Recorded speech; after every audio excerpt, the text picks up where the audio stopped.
Assalamualaikum rekan-rekan semuanya. Hari ini saya akan membuat kopi.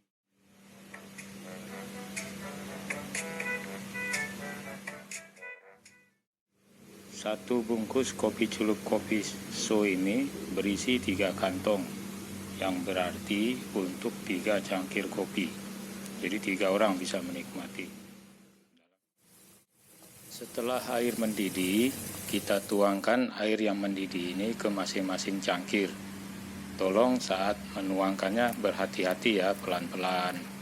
Harus sempurna ya, dituangkan ke masing-masing kantong kopinya, supaya kopi yang di dalam kantongnya ini terkena air mendidih semuanya.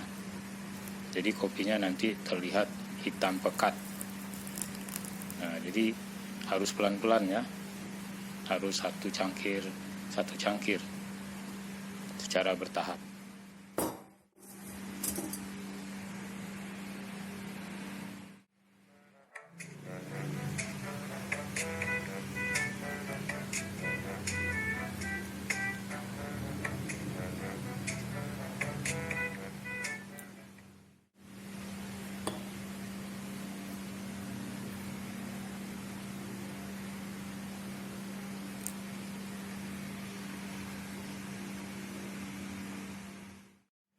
Setelah dituangkan air mendidih ini, kantung kopi itu ditekan-tekan ya, supaya kopinya keluar semua.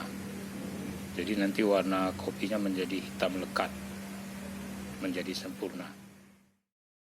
Alhamdulillah kopinya sudah siap diminum. Warnanya juga sudah bagus, warna hitam lekat. Jadi begitu saja caranya ya. Assalamualaikum.